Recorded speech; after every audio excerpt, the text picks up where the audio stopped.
Imaginaos que estáis de pie sobre la tierra agrietada de la sabana africana. Es mediodía, pero no hay sol. En su lugar, una mancha mortecina, enfermiza, en un impenetrable manto gris que se extiende de un confín del mundo al otro. El aire, normalmente denso y húmedo, hoy es seco, frío y huele a azufre, como si el mismísimo infierno hubiera exhalado sobre el planeta. Del cielo no cae lluvia, es una nieve fina, como harina, una ceniza gris que cruje entre los dientes y se clava en los pulmones. Lo cubre todo: las acacias marchitas, la hierba reseca, los animales aterrorizados que se acurrucan sin entender nada. Silencio.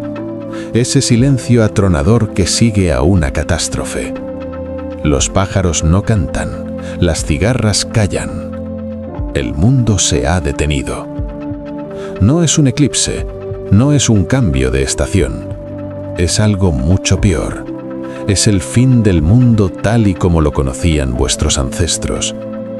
Levantan la cabeza hacia el cielo, escudriñando la penumbra gris, y se hacen la pregunta que no tiene respuesta: ¿a dónde se ha ido el sol?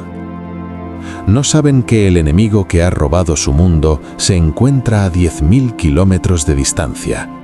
No saben que no es un castigo de los dioses, sino una sentencia dictada por la geología. No saben que su especie, el Homo sapiens, acaba de entrar en el pasaje más estrecho de su historia, en un cuello de botella que solo un puñado de elegidos está destinado a atravesar. Esta fue la prueba más espantosa a la que jamás se ha enfrentado la humanidad.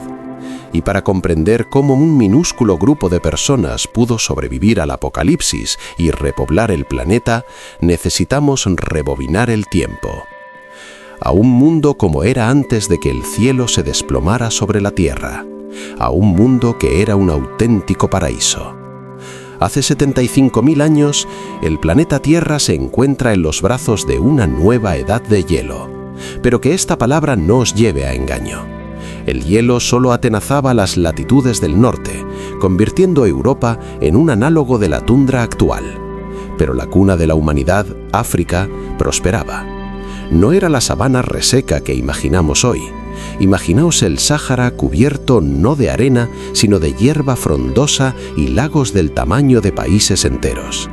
El megalago Chad era más grande que el actual mar Caspio, y sus aguas dulces alimentaban sistemas fluviales que recorrían el continente como vasos sanguíneos. El clima era más suave, más húmedo. Los monzones, desplazados por el enfriamiento global, traían lluvias abundantes al corazón del continente. Era un mundo de abundancia, un mundo de manadas gigantescas. Búfalos con cuernos de 3 metros de envergadura, elefantes que superaban en tamaño a los actuales, jirafas, ñus, un río viviente de biomasa que fluía por las verdes llanuras. En esos ríos y lagos vivían percas y siluros gigantes, y en sus orillas cazaban tigres dientes de sable y hienas del tamaño de un oso.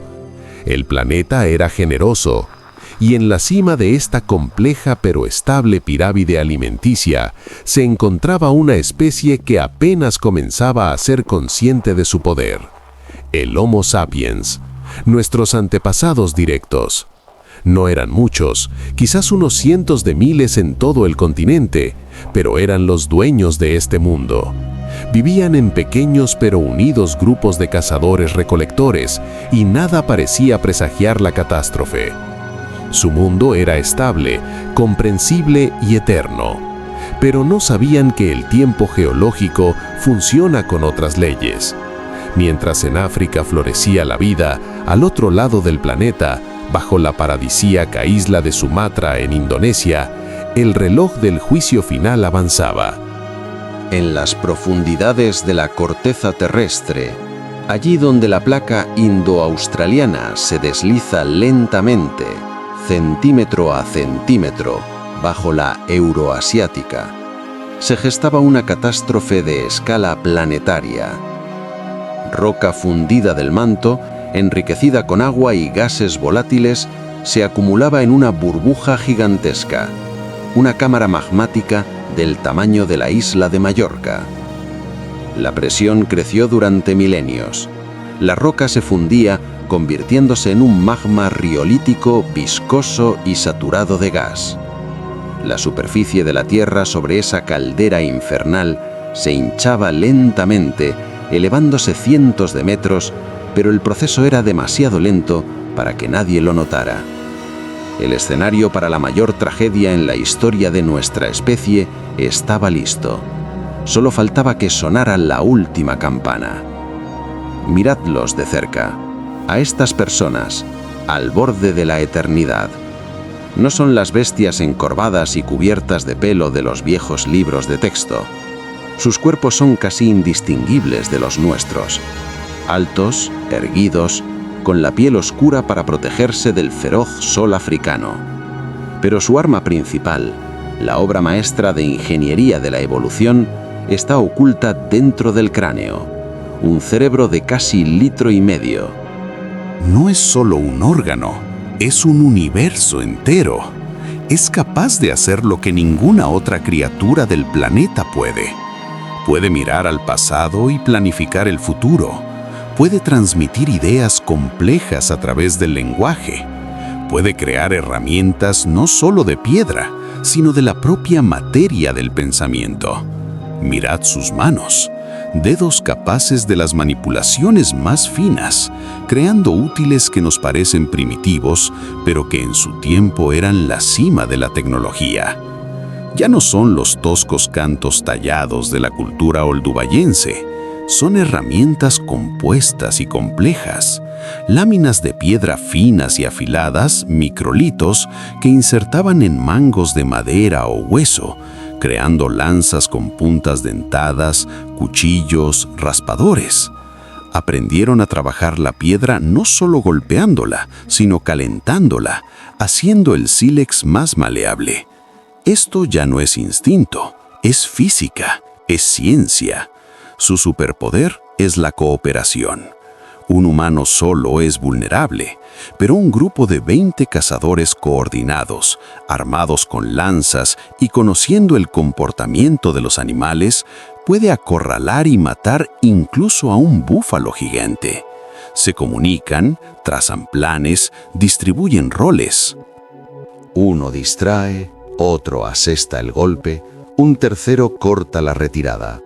No es una simple cacería, es una partida de ajedrez donde la apuesta es la vida. Y ganaban esa partida una y otra vez, generación tras generación. Ya poseían lo que llamamos cultura. Usaban ocre rojo, un pigmento mineral que encontraban en la tierra. ¿Para qué? Quizás para pintarse el cuerpo, para rituales, para protegerse de los insectos. No lo sabemos con certeza. Pero esto ya no es solo supervivencia. Es estética, es simbolismo, es el primer paso hacia el arte, hacia la religión, hacia la creación de un mundo de significados superpuesto al mundo físico. Miraban las estrellas y quizás ya les daban nombres. Enterraban a sus muertos, lo que sugiere el nacimiento de ideas sobre el más allá, sobre la conexión entre generaciones. Tenían éxito. Se habían expandido por toda África, desde la costa de Sudáfrica, donde aprendieron a pescar y mariscar, hasta las selvas del Congo y las sabanas de África Oriental. Estaban en la cima de su forma, máquinas de supervivencia perfectas, creadas y perfeccionadas por millones de años de evolución. Eran los reyes de su mundo. Pero su mundo era solo una fina y frágil película de biosfera sobre la superficie de un gigantesco reactor geológico. Y no tenían ni la más remota idea de que las leyes de la física que gobernaban ese reactor estaban a punto de reescribir todas las reglas del juego. Su verdadera fuerza era invisible, no estaba tallada en piedra ni en hueso, aunque guiaba la mano que sostenía el cincel. Vivía en la estructura más compleja que conocemos en el universo, el 1,5 kilos de materia viva encerrado en sus cráneos. El cerebro del Homo sapiens no era simplemente más grande que el de sus predecesores o competidores, como los neandertales. Estaba organizado de otra manera. Poseía un sistema operativo nuevo y revolucionario que lo cambió todo.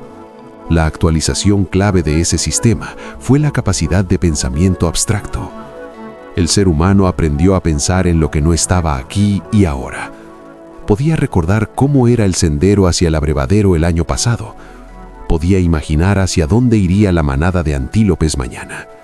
Podía concebir un espíritu que vivía en un árbol o un más allá para sus parientes fallecidos. Esta capacidad dio origen al mayor invento de la humanidad, el lenguaje.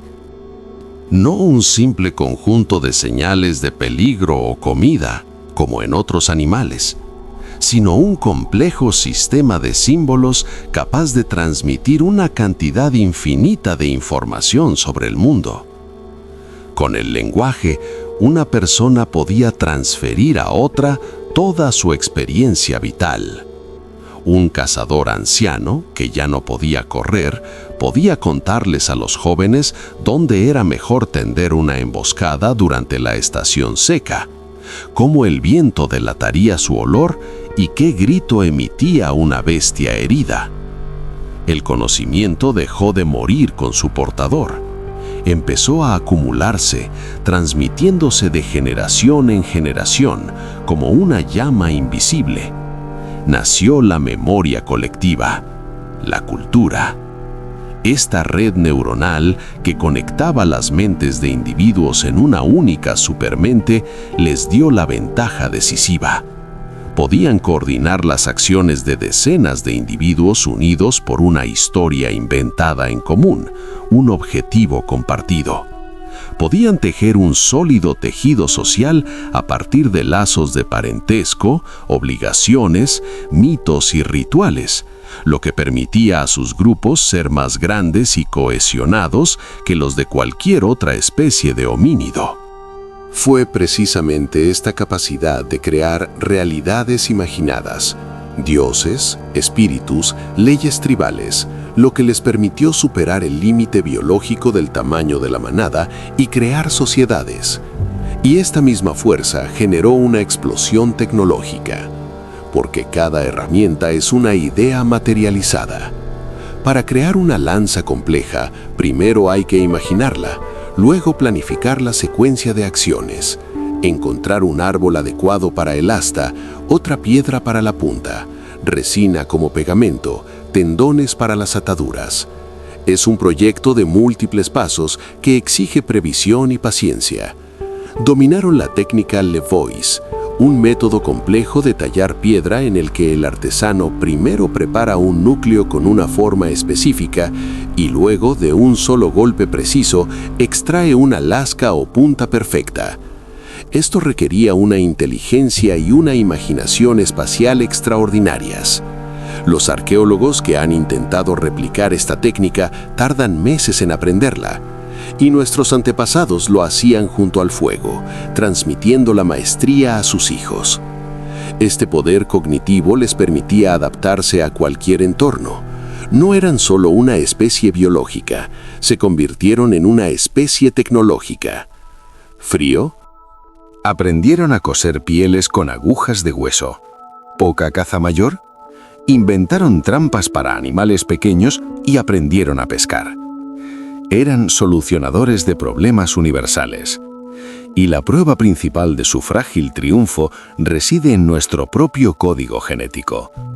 En el ADN de cada uno de los 8.000 millones de humanos que vivimos hoy está escrita esta historia.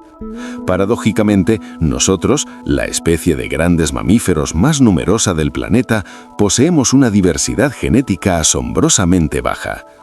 Cualquier población de chimpancés en una sola selva de África es genéticamente más diversa que toda la humanidad junta. Es una prueba irrefutable. Una cicatriz genética dejada por el llamado efecto cuello de botella. Imaginaos una enorme biblioteca con millones de libros únicos. Un día hay un incendio y de toda la biblioteca solo queda una estantería. Todas las bibliotecas futuras del mundo serán copias de esos pocos libros supervivientes. Eso es exactamente lo que nos pasó. Hubo un tiempo en que nuestra especie era genéticamente rica y diversa. Pero algo, un cataclismo, destruyó casi todos los libros, dejando solo un minúsculo grupo de supervivientes cuyos genes hemos heredado todos. Somos los descendientes de quienes atravesaron el fuego. Y hace 75.000 años, sin saberlo aún, estaban en la cima de su poder precatastrófico. Armados con este arsenal cognitivo perfecto, habían convertido África en su imperio. Su edad de oro estaba a punto de comenzar. Transportémonos a un día perfecto de aquella época. Un día que se repitió miles de veces, creando la ilusión de la eternidad. El amanecer. Los primeros rayos de sol tiñen el horizonte oriental de tonos melocotón y lila, pero el valle aún está cubierto por una fresca sombra azul. El aire es puro y fresco, huele a tierra húmeda, a rocío nocturno y al humo de una hoguera que se consume. Nuestro grupo, unas 30 personas, desde bebés hasta ancianos de pelo cano, se despierta en una gruta poco profunda al pie de un risco. Es su hogar temporal. Les protege del viento y de los depredadores nocturnos. Un murmullo somnoliento de voces, el llanto de un niño, una risa suave. Son los sonidos de una familia. Los hombres revisan sus armas. Pasan los dedos por los afilados bordes de las puntas de piedra. Tensan las ataduras de tendones en las astas de las lanzas.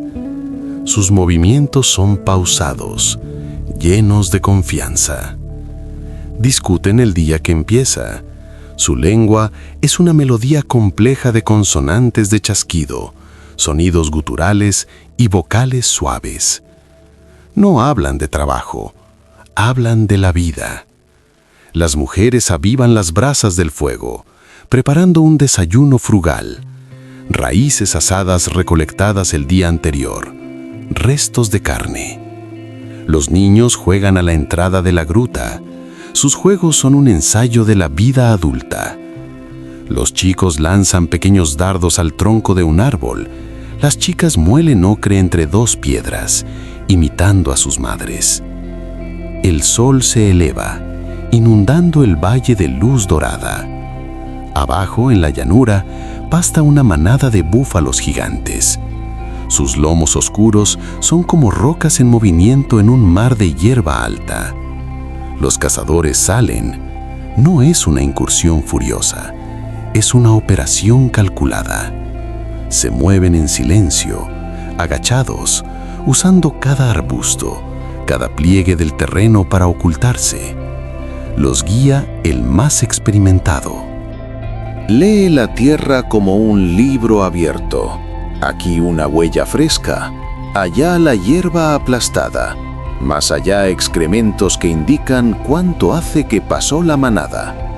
No atacan al azar, observan durante horas, buscan su objetivo, no el toro más fuerte, sino uno viejo o joven, o uno que se ha alejado de la manada, uno vulnerable.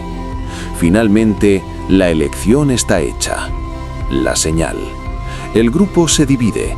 Una parte de los cazadores empieza a conducir a la manada con gritos y aspavientos, dirigiendo el pánico en la dirección correcta, hacia un barranco donde espera el segundo grupo.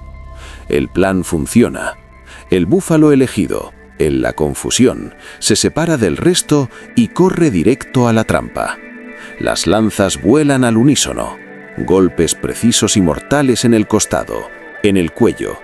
El animal ruge de dolor y furia, pero está condenado.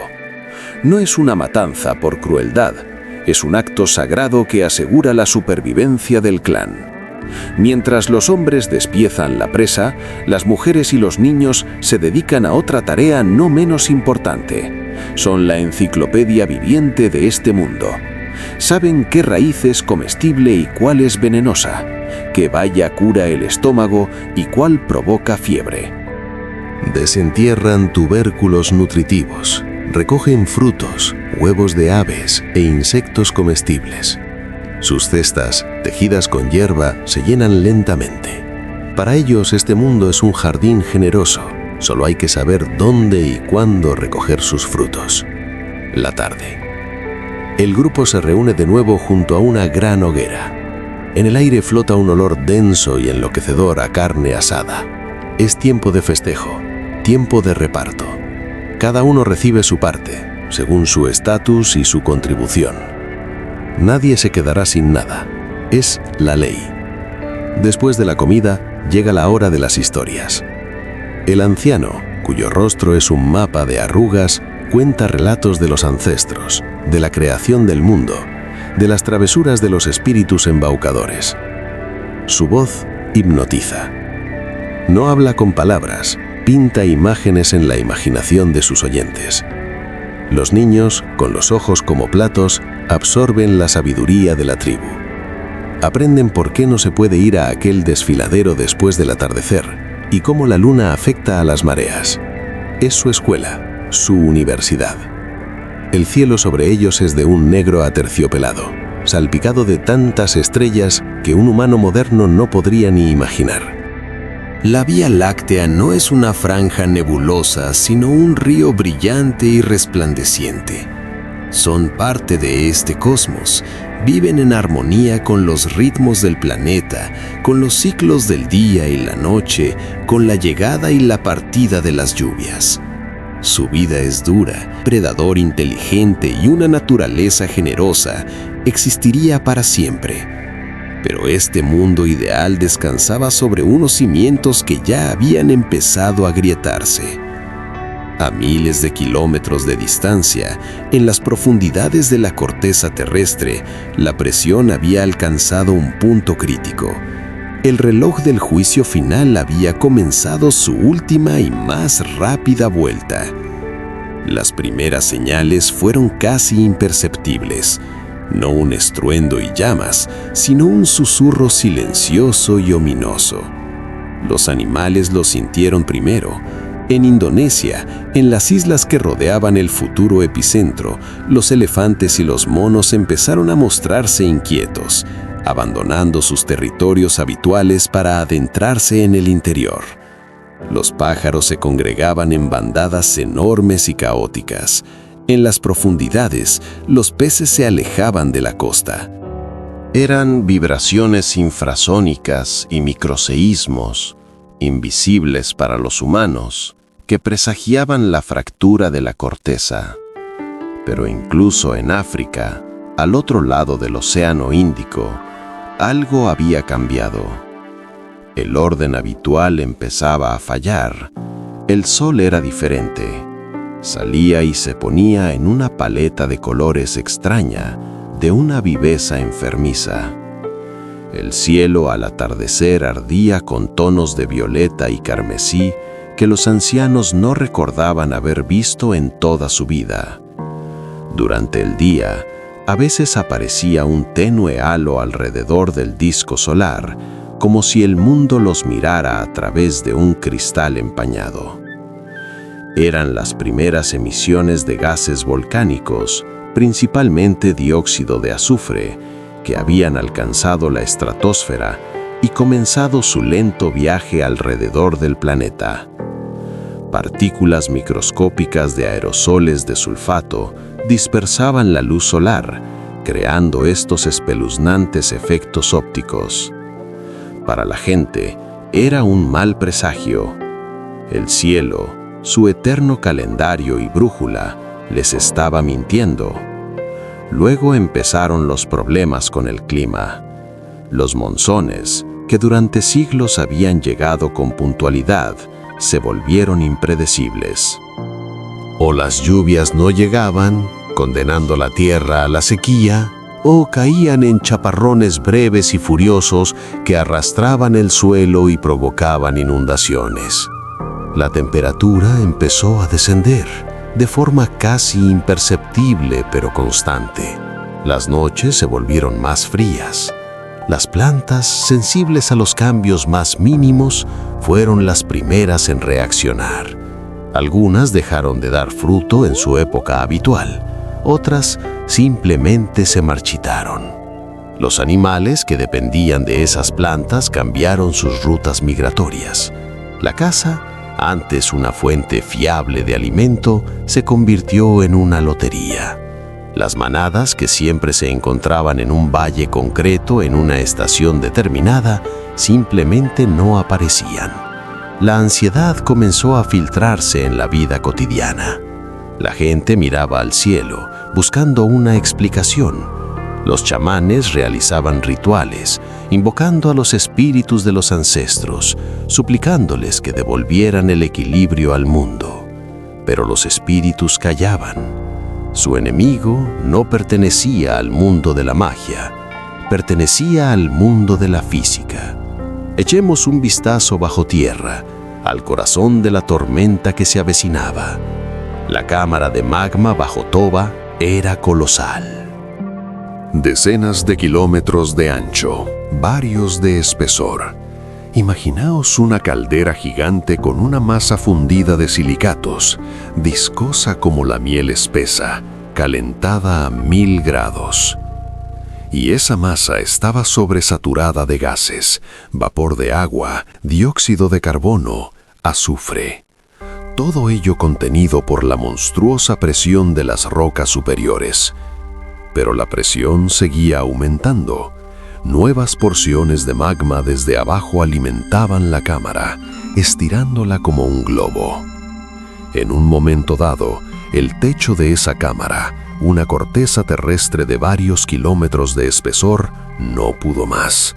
Aparecieron las primeras grietas. Era el principio del fin. A través de esas fisuras, la presión en la parte superior de la burbuja de magma comenzó a caer, y entonces se activó el mismo principio que al descorchar una botella de champán. La caída brusca de la presión provocó una ebullición instantánea. Los gases disueltos en el magma comenzaron a expandirse violentamente, convirtiendo el líquido viscoso en miles de millones de kilómetros cúbicos de espuma explosiva. Esto desencadenó una reacción en cadena irreversible. Las grietas se propagaron hacia arriba, hacia la superficie. La tierra sobre el volcán empezó a subir y bajar, como el pecho de una criatura gigante al respirar. Una serie de potentes terremotos sacudió toda la región. Nuestros antepasados en África no pudieron sentirlo, pero sí sintieron las consecuencias. El aire se volvía cada vez más seco, más polvoriento. Una neblina inexplicable cubría el horizonte. Los animales se volvían más asustadizos y agresivos. La tensión social dentro de los grupos crecía. Cuando los recursos escasean, las viejas reglas dejan de funcionar. Empezaron los primeros conflictos por el agua, por los territorios de caza. Su mundo ideal se desmoronaba ante sus ojos, y ni siquiera entendían por qué. Eran las criaturas más inteligentes del planeta, pero su mente era impotente ante la geología. Podían inventar una lanza para matar un antílope, pero no podían inventar nada para detener el proceso que se había puesto en marcha en las entrañas del planeta. Miraban al cielo extraño, sin saber que era el último cielo en calma que vería su generación. Y entonces, una mañana cualquiera, a 10.000 kilómetros de distancia, la tapa del infierno saltó por los aires. La tierra bajo la isla de Sumatra se estremeció, como un ser vivo en su agonía final. Pero no fue un simple temblor, fue una ruptura. La roca madre, que contenía miles de millones de toneladas de furia fundida, estalló como una cáscara de huevo. En una milésima de segundo, la presión en la cámara de magma cayó a la presión atmosférica, y entonces el magma viscoso e hirviente detonó. No fue una erupción en el sentido que conocemos, fue una explosión, un proceso físico más parecido a la detonación de una carga termonuclear que a un evento geológico. 3.000 kilómetros cúbicos de roca, ceniza y gas fueron catapultados hacia el cielo a una velocidad superior a la del sonido. La columna eruptiva atravesó la troposfera, la perforó y se clavó en la estratosfera, alcanzando una altura de 50 kilómetros, la frontera con el espacio. La energía liberada en los primeros minutos fue equivalente a la explosión de 1 millón de bombas atómicas, como la de Hiroshima. La onda de sonido, o más bien la onda de choque de altísima presión, dio varias vueltas al globo, registrándose como una anomalía incluso en el lado opuesto del planeta. Para cualquier ser vivo en un radio de cientos de kilómetros, el sonido fue lo último que sintió, si es que llegó a sentir algo. Tras la onda de choque llegaron los flujos piroclásticos. No es lava, es algo mucho más aterrador.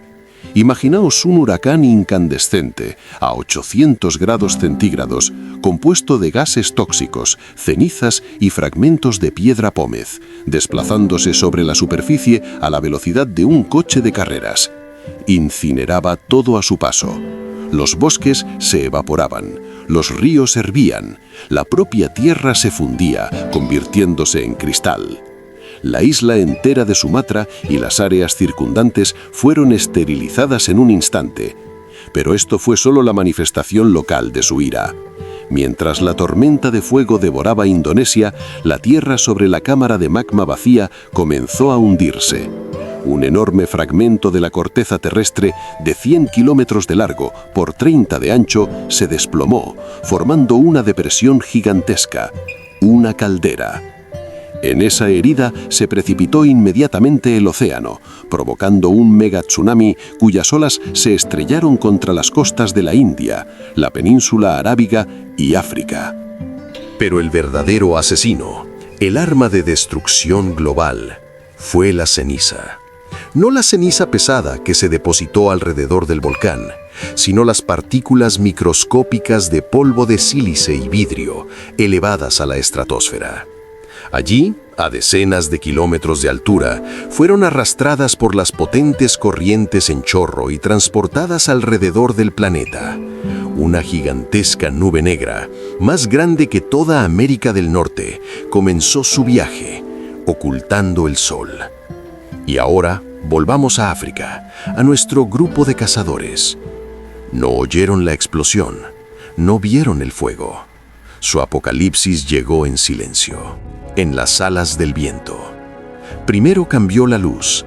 Durante el día, el cielo adquirió un extraño tono gris amarillento y el sol se volvió turbio, como si llevara un velo de luto.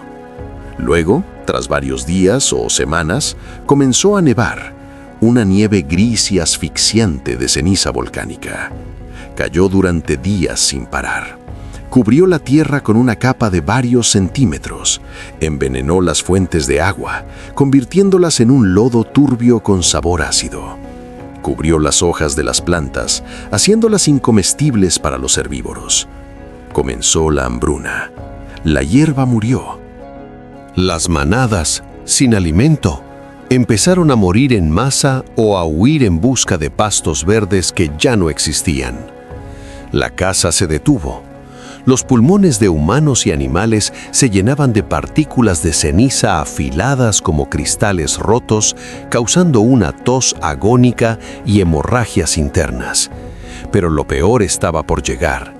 El dióxido de azufre, lanzado a la estratosfera, reaccionó con el vapor de agua, formando miles de millones de toneladas de aerosoles de sulfato. Este velo convirtió las capas altas de la atmósfera en un espejo gigante, reflejando la luz solar de vuelta al espacio. Llegó el invierno volcánico. La temperatura media del planeta cayó, según diferentes estimaciones, entre 5 y 15 grados centígrados. En el África tropical, esto significó una sequía y un frío catastróficos. Las noches se volvieron gélidas, las plantas, no adaptadas a tales cambios, murieron. La cadena alimentaria no solo se rompió, fue aniquilada. Para nuestros antepasados fue un infierno en la tierra. Cada día se convirtió en una lucha por la supervivencia. Comían cualquier cosa que encontraban: insectos, raíces, carroña. Veían a sus hijos debilitarse y morir de hambre y enfermedad. Su estructura social, su cultura, sus creencias, todo se derrumbaba bajo el asalto del frío y la oscuridad. El sol, su deidad, su fuente de vida, los había traicionado. El mundo que conocían había muerto. Y en ese mundo gris y moribundo, la población de Homo sapiens comenzó a reducirse drásticamente. De cientos de miles quedaron decenas de miles. De decenas, apenas miles.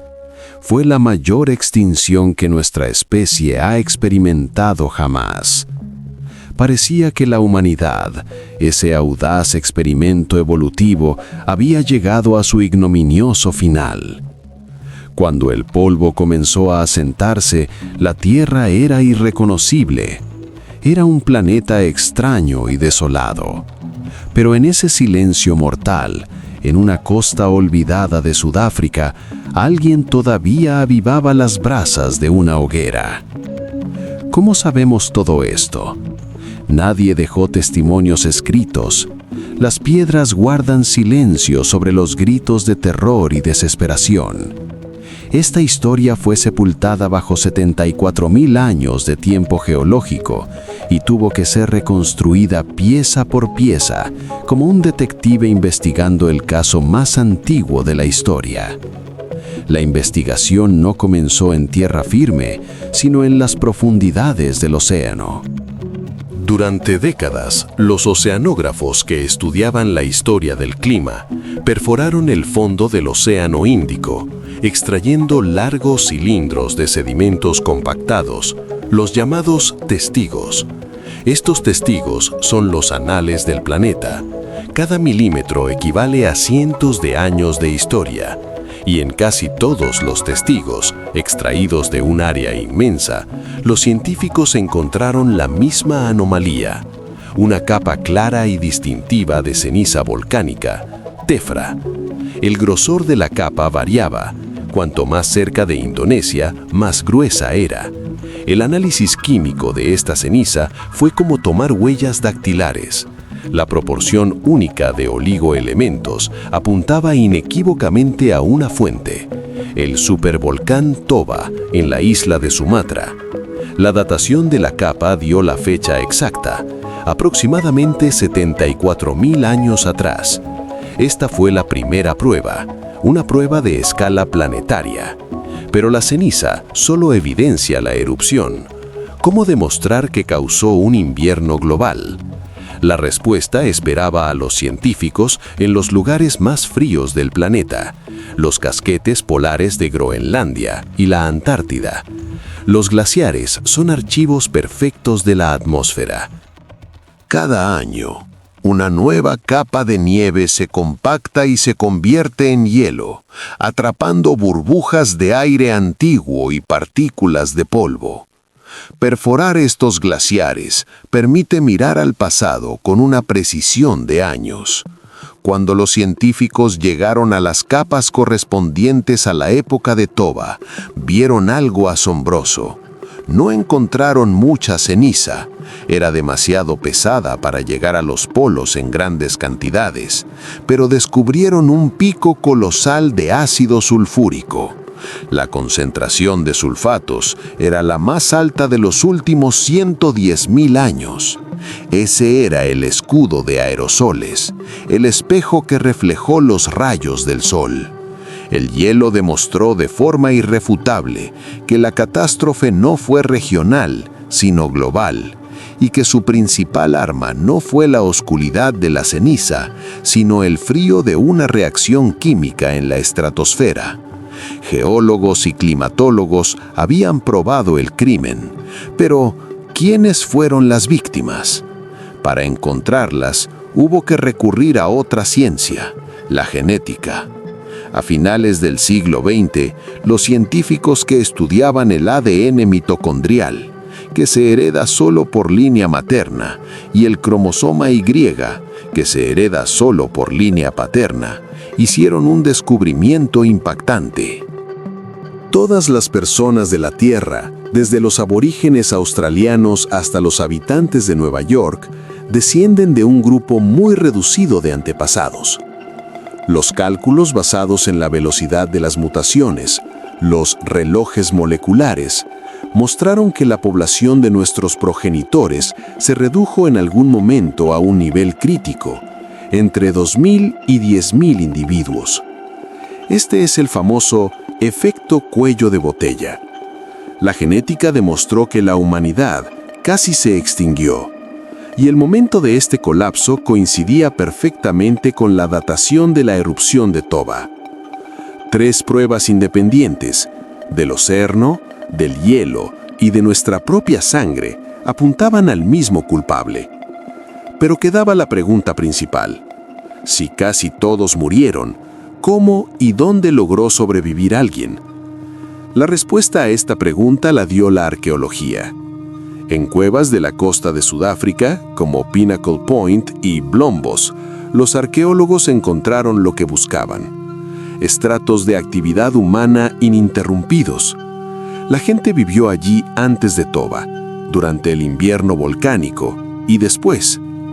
Estas cuevas se convirtieron en una especie de refugios, cápsulas de vida en medio de un mundo muerto. Y el secreto de su supervivencia yacía en montones de conchas y huesos desechados. Esta gente no solo cazaba antílopes, habían dominado el océano, recolectaban moluscos, pescaban, cazaban focas. La cadena alimentaria marina, basada en el fitoplancton, resultó ser mucho más resistente a los cambios climáticos que la terrestre. El océano, con su colosal inercia térmica, amortiguó el enfriamiento brusco. Las zonas costeras se convirtieron en refugios, los últimos focos de vida donde un puñado de los representantes más inteligentes y adaptables de nuestra especie pudo esperar a que pasara el fin del mundo. Estos descubrimientos nos hablan del pasado, pero también nos dan la clave para entender nuestra propia existencia, porque sin esta catástrofe, sin este juicio geológico, la historia de la humanidad habría seguido un camino completamente diferente. Y en ese camino, muy probablemente no habría habido lugar para nosotros. Lo que no nos mata, nos hace más fuertes. Esta frase manida adquiere un significado literal y biológico en el caso de la catástrofe de Toba. La erupción fue para el Homo sapiens lo que los biólogos llaman un cuello de botella evolutivo o un gran filtro. Imaginaos millones de granos de arena de diferentes tamaños y formas que se pasan por un tamiz muy fino. La mayoría se quedará arriba. Solo pasarán los más pequeños, los más afortunados. Eso es exactamente lo que el invierno volcánico le hizo a la humanidad. No solo redujo nuestra población, llevó a cabo la selección más brutal posible. No murieron los peores o los tontos, murieron aquellos cuyas estrategias de supervivencia estaban perfectamente adaptadas al viejo y estable mundo. Los grupos que vivían en el interior del continente, los cazadores especializados en grandes presas, se encontraron en una trampa. Su mundo desapareció y ellos desaparecieron con él. ¿Y quiénes sobrevivieron? ¿Quiénes pasaron por ese filtro? No sobrevivieron los más fuertes, sino los más flexibles, los más inteligentes, los más sociales. Esos mismos grupos de la costa de Sudáfrica, su supervivencia no fue simple suerte, fue el resultado de un conjunto único de adaptaciones cognitivas y culturales que habían desarrollado mucho antes de la catástrofe. Su cerebro, capaz de pensamiento simbólico, les permitió crear tecnologías complejas. En las cuevas de Blombos, los arqueólogos no solo encontraron herramientas de piedra, sino la evidencia de un verdadero avance. Los primeros grabados de la historia de la humanidad sobre piezas de ocre, patrones abstractos que pueden considerarse el arte más antiguo. Encontraron cuentas hechas con conchas marinas, que obviamente se usaban como adornos o símbolos de estatus social. No son simples baratijas, son la prueba de la existencia de una red social compleja. Tales objetos se usaban para el intercambio, para forjar alianzas entre diferentes grupos. En condiciones de escasez de recursos, la capacidad de negociar, intercambiar información y mantener relaciones amistosas con los vecinos se convierte en el factor decisivo para la supervivencia. Fue esta moneda social la que les ayudó a superar los años de hambruna. La catástrofe de Toba, sin saberlo, preparó el escenario para el mayor evento en la historia de nuestra especie. Cuando siglos o incluso milenios después, la ceniza se asentó y el clima comenzó a volver lentamente a la normalidad, el planeta estaba prácticamente vacío. Los grupos supervivientes, forjados en el crisol del apocalipsis, se encontraron en una situación única. Su población era pequeña, pero estaba compuesta por los humanos más ingeniosos, cooperativos y tecnológicamente avanzados que jamás habían caminado sobre la Tierra. Y ante ellos se extendía un mundo entero, libre de competidores. Es precisamente después de Toba, hace unos 60, 70 mil años, cuando comienza lo que llamamos la Gran Migración fuera de África. Ya no fue un tímido goteo de migrantes, sino una poderosa ola que barrió el planeta.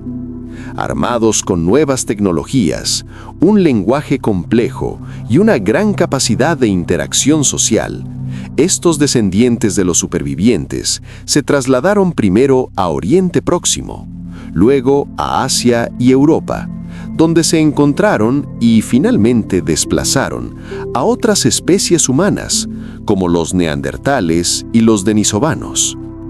Luego cruzaron los puentes de hielo hacia Australia y América. En unas pocas decenas de miles de años, un instante en el reloj geológico, poblaron todos los continentes, excepto la Antártida. Toba no solo casi nos destruye, nos creó. Transformó a una de las muchas especies de homínidos africanos en la especie global y dominante. Los 8.000 millones de personas que vivimos hoy, cada uno de nosotros, llevamos en nuestros genes el legado de ese minúsculo grupo que sobrevivió en la costa. Nuestra asombrosa uniformidad genética no es un signo de debilidad. Es una cicatriz que nos recuerda que todos somos una familia, descendientes de un puñado de refugiados de un apocalipsis climático. Vuestra curiosidad, vuestra capacidad de aprender, vuestra necesidad de socializar, vuestra habilidad para resolver problemas imposibles, todo ello es un eco de aquella antigua prueba. Es el legado de quienes no se rindieron cuando el cielo se volvió negro y la tierra se enfrió. Es vuestra historia. La historia de la Tierra no es una línea recta de progreso, es una espiral de catástrofes y renacimientos, donde la muerte de unos se convierte en la oportunidad para otros. Y nosotros somos solo un capítulo más en este libro infinito, escrito con fuego y hielo. Entonces, ¿qué lección podemos extraer de este antiguo drama que tuvo lugar mucho antes de la llegada de la civilización? La tesis principal de esta historia es simple y a la vez aterradora. La existencia de la humanidad en este planeta nunca ha estado garantizada. Somos una especie que ha sobrevivido por una afortunada casualidad. Nuestra historia podría haberse truncado hace 74.000 años, y el único testimonio de nuestra breve estancia en la Tierra habrían sido unas pocas piedras talladas y huesos que futuras especies inteligentes quizás habrían desenterrado millones de años después. La catástrofe de Toba pone al desnudo nuestra vulnerabilidad fundamental. Estamos acostumbrados a considerarnos los amos del planeta, pero solo somos invitados que viven en la superficie de un cuerpo geológicamente activo, que gira en un cosmos lleno de peligros. Un solo volcán, actuando según sus propias leyes, ajenas a nosotros, puso a nuestra especie de rodillas. Da que pensar. Pero hay otra cara en esta historia, una historia de increíble resiliencia. El hecho de que un minúsculo grupo de personas, armado solo con piedra, fuego y su propio ingenio, pudiera sobrevivir a un invierno nuclear de una década, es el mayor testimonio de la fuerza del espíritu humano, de nuestra inteligencia y de nuestra capacidad de cooperación. En los tiempos más oscuros, cuando el propio planeta parecía haberse vuelto contra ellos, no se volvieron salvajes, se unieron. Compartieron comida, conocimientos, se apoyaron mutuamente. Sobrevivieron no gracias a garras afiladas o una piel gruesa, sino gracias a la capacidad de cuidarse unos a otros y de transmitir información. Hoy nos enfrentamos a nuevos desafíos globales.